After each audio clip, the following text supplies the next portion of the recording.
اليوم ما رانيش في كوزينتي، يا درا الى عقلت واش من الكوزينه راني فيها. راح ندير لكم دي بلا مانيفيك، تبعوا معايا لا فيديو.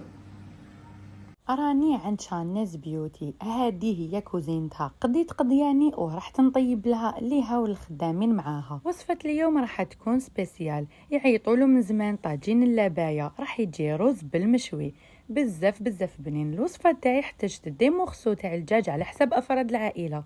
زدت لهم البصل اللي يكون مرحي، توابل اللي هما فلفل كحل، الملح، كركم وسكنجبير. درتهم كامل في الجفنه باش هكذا الدوزين تاعي يدخل كامل في هذاك الدجاج. من بعد درحت لافيون داشي تاعي او الكفته، درت لها نفس التوابل اللي درتهم للدجاج، وبلا ما نساو شويه تاع القرفه وشويه تاع البصل. زدت لهم 3 مغارف كبار تاع لا شابلور وحبه تاع البيض، ضربتها مليح وشنو أنا عندي كميه مليحه ماشي صغيره.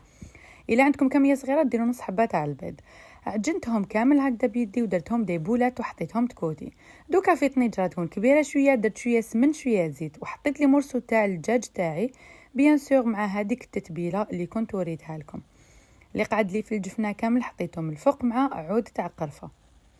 هنايا غير بداو يتقلاو كيما راكم تشوفوا. جبت الماء سخون وراني مرقوا حتى يتغطى الدجاج تاعكم. من بعد غطيتها وخليت القدره تاعي حتى بدات تغلي. غير تبدا تغلي القدره تاعي نرمي لي بولات دو فيونداج. تقدروا ديروهم هكذا كي غلات القدره، او تقدروا تسناو حتى يطيب الدجاج تاعكم من بعد تنحوه وديروهم كيما حبيتوا. هنايا بعد ما طاب لي الدجاج نحيته وجيت للرز تاعي اللي كنت قليته شويه في البصل حتى نشف لي مليح وبديت نمرق بهذيك لاصوص. انا هنا درت 3 كيلات تاع الرز ب3 كيلات تاع لاصوص اللي كانت طابت لي مع الدجاج ولا فيونداشي، وزدت لهم 3 كيلات تاع الماء باسكو 3 كيلات رز يوالمهم 6 كيلات تاع الماء. غطيت على الرز تاعي وخليته يطيب على نار متوسطه حتى نشف كامل.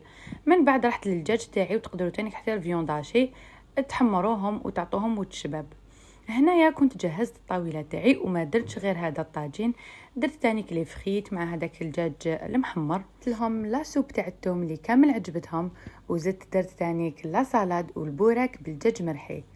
كيما راكم تشوفوا لا طابله راهي بيان كارني وبزاف شابه. درت تاني سالاد طوماط جات تاني هايله ما شاء الله. هكذا الطابله تاعنا كيما راكم تشوفوا راهي جاهزه. نحب نشكرها بزاف على الاستقبال، ولو كان تعرفوا لا سوربريز اللي رانا موجدينها لكم العشيه راح يكون ريل مطرطق وبزاف شباب.